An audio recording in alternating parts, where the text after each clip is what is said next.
എല്ലാവർക്കും സലു കിച്ചണിലേക്ക് സ്വാഗതം. ഞാൻ കഴിഞ്ഞ പ്രാവശ്യം പോസ്റ്റ് ചെയ്ത ബിരിയാണി നിങ്ങളിൽ ചിലരെങ്കിലും ഉണ്ടാക്കിയിട്ടുണ്ടാവും. അപ്പോൾ തീർച്ചയായിട്ടും ഉണ്ടാക്കാത്തവർ ഒന്ന് ട്രൈ ചെയ്ത് നോക്കിയിട്ട് എനിക്ക് കമൻറ്റ് ചെയ്യണം ഇഷ്ടപ്പെട്ടോ ഇല്ലയോ എന്നുള്ളത്. കുറച്ച് പേരൊക്കെ എനിക്ക് കമൻസ് തന്നിട്ടുണ്ടായിരുന്നു. അപ്പം ഞാൻ പറഞ്ഞതുമാതിരി എനിക്ക് എല്ലാവർക്കും റിപ്ലൈ കൊടുക്കാൻ സാധിച്ചിട്ടില്ല. എന്നാൽ പറ്റുന്ന വിധത്തിൽ ഞാൻ റിപ്ലൈ കൊടുക്കാൻ ശ്രമിച്ചിട്ടുണ്ട്. അപ്പോൾ ആ ബിരിയാണി ഞാൻ പോസ്റ്റ് ചെയ്തപ്പോൾ ഒരാൾ എൻ്റെ അടുത്ത് ചോദിച്ചിട്ടുണ്ടായിരുന്നു, സവാളയും ഇഞ്ചിയും വെളുത്തുള്ളിയും ഇല്ലാതെ ബിരിയാണിക്ക് ടേസ്റ്റ് ഉണ്ടാവത്തില്ലല്ലോ എന്ന്. പക്ഷെ അതൊരു തെറ്റായ ധാരണയാണ്. കാരണം ഈ സവാളയും ഇഞ്ചിയും വെളുത്തുള്ളിയും ഇല്ലാതെ തന്നെ നമുക്ക് നല്ല ബിരിയാണി ഉണ്ടാക്കിയെടുക്കാൻ പറ്റും. ഇപ്പം ഞാൻ കഴിഞ്ഞ പ്രാവശ്യം പോസ്റ്റ് ചെയ്ത ബിരിയാണി ഉണ്ടല്ലോ, അത് വളരെ ടേസ്റ്റി ആയിട്ടുള്ള ബിരിയാണിയാണ്. അപ്പം ചിലർക്ക് ചിലപ്പോൾ ആ ടേസ്റ്റ് എനിക്കറിയത്തില്ല ഇഷ്ടമാവോ ഇല്ലയോ എന്നുള്ളത്. നിങ്ങൾ ട്രൈ ചെയ്ത് നോക്കുക. വളരെ ഈസി ആയിട്ടല്ലേ ഞാനത് ഉണ്ടാക്കി കാണിച്ചത്. ഞാൻ കൂടുതലും നിങ്ങൾക്ക് കാണിച്ചിരുന്നത് നമ്മളുടെ വീട്ടിൽ തന്നെയുള്ള ഇൻഗ്രീഡിയൻസ് ഉള്ളത് വെച്ചിട്ട് എങ്ങനെ ഉണ്ടാക്കാം എന്നുള്ള ഡിഷസ് അല്ലേ ഞാൻ നിങ്ങൾക്ക് കാണിച്ചിരുന്നത്. പിന്നെ അല്ലാതെ എൻ്റെ ഡിഷസ് ഞാൻ ചെയ്യുന്നുണ്ട്, ഇല്ല എന്ന് പറയുന്നില്ല. പക്ഷെ കൂടുതൽ ഞാൻ നമ്മളുടെ അടുക്കളയിൽ നമ്മൾ കൈകാര്യം ചെയ്യുന്ന മസാലകളും നമ്മളുടെയിലുള്ള ഇൻഗ്രീഡിയൻസ് വെച്ചിട്ടുള്ള കറികളുമാണ് ഞാൻ നിങ്ങൾക്ക് വേണ്ടി കാണിച്ചിരുന്നത്. പിന്നെ മനസ്സിലാക്കേണ്ട കാര്യം, ആ ഭക്ഷണത്തിന്റെ രുചി എന്ന് പറയുന്നത് നമ്മൾ അതിൽ എത്രത്തോളം ഇൻവോൾവ് ചെയ്ത് ഉണ്ടാക്കുമോ അത്രത്തോളം ടേസ്റ്റ് ആയിരിക്കും ആ ഭക്ഷണം. നമ്മളുടെ മനസ്സിന് ഇഷ്ടമില്ലാതെ നമ്മൾ ഒരു സാധനം കുക്ക് ചെയ്ത് കഴിഞ്ഞാൽ അതിന് ഒരു ടേസ്റ്റും ഉണ്ടാകത്തില്ല. പക്ഷെ നമ്മളുടെ ഇഷ്ടത്തോടും നല്ല മനസ്സോടും കൂടി നമ്മളൊരു കുക്കിംഗ് നടത്തി കഴിഞ്ഞാൽ തീർച്ചയായിട്ടും ആ ഭക്ഷണം രുചികരമായിട്ടുള്ള ഭക്ഷണം തന്നെ ആയിരിക്കും. അപ്പം നിങ്ങളെല്ലാവരും അത് ട്രൈ ചെയ്തിട്ടില്ലെങ്കിൽ ട്രൈ ചെയ്ത് നോക്കുക. പിന്നെ കുറേ പേര് എൻ്റെ അടുത്ത് എൻ്റെ വാപ്പായുടെ ആയുസ്സിനും ആരോഗ്യത്തിനും ഒക്കെ പ്രാർത്ഥിച്ചുകൊണ്ട് എനിക്ക് ഒരുപാട് മെസ്സേജ് വന്നിട്ടുണ്ടായിരുന്നു. നിങ്ങളുടെ എല്ലാവരുടെയും പ്രാർത്ഥനയുടെയും ദുആയുടെയൊക്കെ ഫലമായിട്ട് വളരെ നേരിയ തോതിൽ ഒരു മാറ്റം വാപ്പാക്ക് വന്നിട്ടുണ്ട്. വളരെ നേരിയ തോതിൽ, ഒരുപാട് മാറ്റം ഇതുവരെ ആയിട്ടില്ല. ആ ഒരു മാനസികാവസ്ഥയിൽ ഇരിക്കുന്നത് കൊണ്ടാണ് എല്ലാ കമന്റ്സിനും എനിക്ക് നിങ്ങൾക്ക് റിപ്ലൈ തരാൻ സാധിക്കാത്തത്. പിന്നെ ഞാൻ നോട്ട് ചെയ്ത കാര്യം, എൻ്റെ മുഖമൊന്ന് വാടിയപ്പോൾ തന്നെ നിങ്ങളിൽ പലരും അത് തിരിച്ചറിഞ്ഞു. എന്ത് പറ്റിയെന്ന് ചോദിച്ചിട്ടായിരുന്നു എനിക്ക് വന്ന കമന്റ്സ് മൊത്തം. അപ്പോൾ എനിക്കത് കണ്ടപ്പോൾ തന്നെ വളരെ സന്തോഷം തോന്നി. കാരണം എൻ്റെ ഫേസ് ഒന്ന് ചേഞ്ച് ആയപ്പോൾ തന്നെ നിങ്ങൾക്കത് മനസ്സിലാക്കാൻ കഴിഞ്ഞു. കാരണം നിങ്ങൾക്കിപ്പോൾ എന്നെ അറിയാമെങ്കിലും എനിക്ക് നിങ്ങളിൽ പലരെയും അറിയത്തില്ല. പേര് കൊണ്ട് മാത്രമാണ് നമ്മൾ ഈ മെസ്സേജുകളിലൂടെ അറിയപ്പെടുന്നത്. അപ്പം ഇപ്പൊ പക്ഷേ എനിക്ക് നിങ്ങളെല്ലാവരും എൻ്റെ പ്രിയപ്പെട്ടവരായിട്ട് മാറിയിരിക്കുകയാണ്. കാരണം സ്ഥിരമായിട്ട് കമൻസ് എഴുതുന്ന ഒരുപാട് പേരുണ്ട്.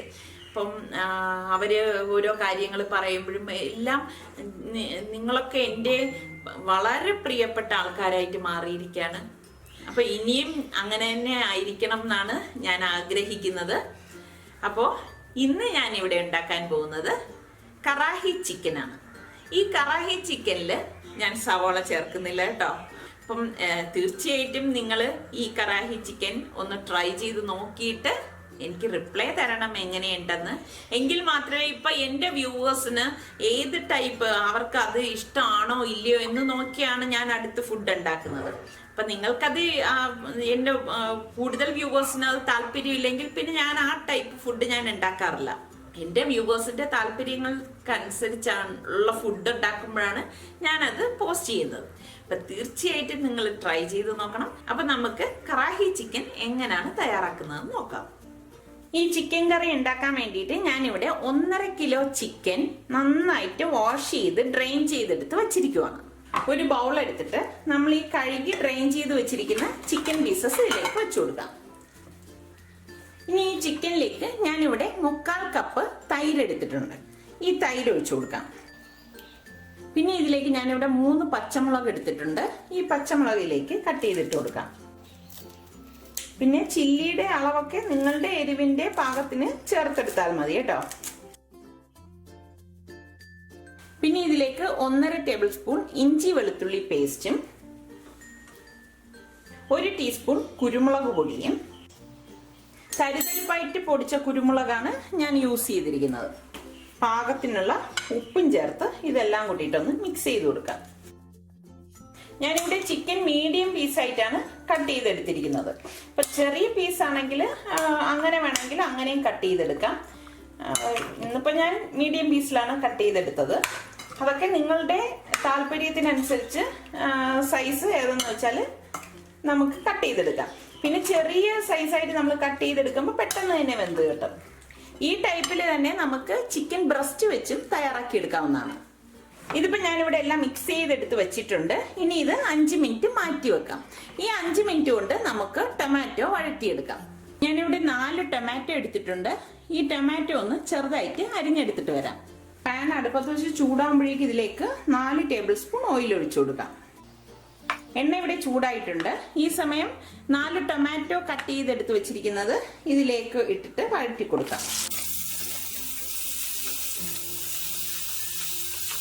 ഇതൊരു 2 മിനിറ്റ് ഒന്ന് വഴറ്റിയ ശേഷം ഇത് അടച്ചു വെച്ചിട്ട് ഇതൊന്ന് വേവിച്ചെടുക്കാം. ഒരു 3 മിനിറ്റ് ഇതൊന്ന് അടച്ചു വെച്ചാൽ മതിയാകും. ഇതിവിടെ ഒരു 3 മിനിറ്റ് കഴിഞ്ഞിട്ടുണ്ട്. ഇനി ഇതിൻ്റെ അടപ്പൊന്ന് മാറ്റിയിട്ട് ഇതിലേക്ക് 1 ടീസ്പൂൺ മുളക് പൊടിയും കാശ്മീരി റെഡ് ചില്ലി പൗഡറാണ് ഞാനിവിടെ യൂസ് ചെയ്തിരിക്കുന്നത്. 1/2 ടീസ്പൂണ് ഗരം മസാല പൊടിയും കൂടിയിട്ട് ഇതൊന്ന് ഇളക്കി കൊടുക്കാം. നമ്മൾ ഇതിലേക്ക് മഞ്ഞൾപ്പൊടിയോ മല്ലിപ്പൊടിയോ ചേർക്കത്തില്ല.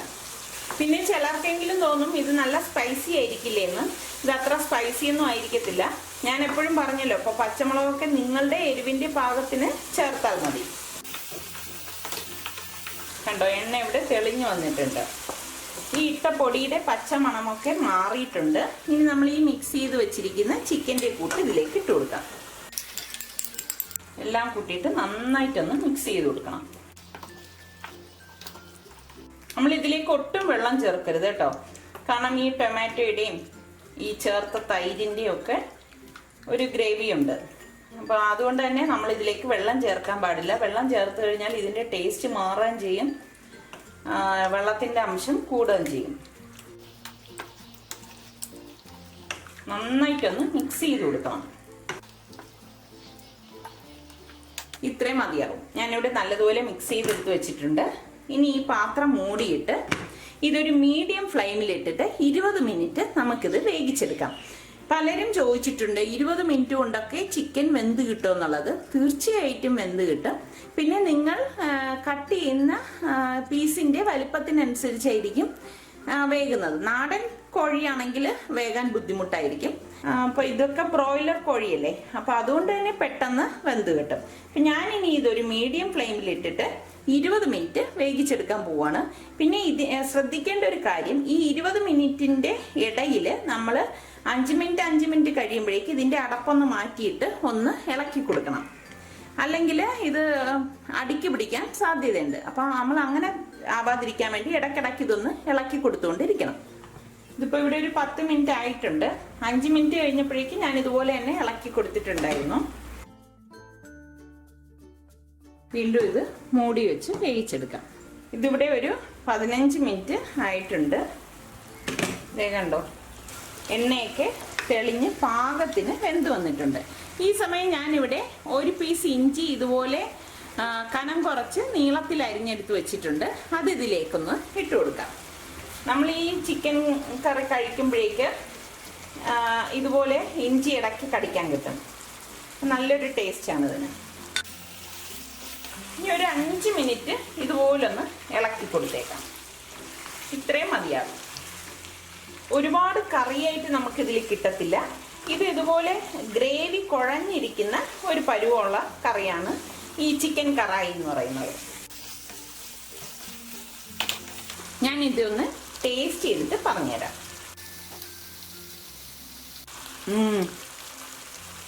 നല്ല അടിപൊളി ടേസ്റ്റാണ്.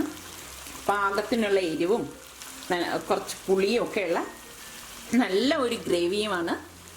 ചിക്കനിലും ഇതൊക്കെ പിടിച്ചിട്ടുണ്ട് നല്ലതുപോലെ. അപ്പോൾ നിങ്ങളെല്ലാവരും ഇതൊന്ന് ട്രൈ ചെയ്ത് നോക്കണം. ഇതിപ്പോൾ ഇവിടെ 20 മിനിറ്റ് ആയിട്ടുണ്ട്. ഇനി ഞാനിത് സെർവിങ് പ്ലേറ്റിലേക്ക് മാറ്റുവാണ്.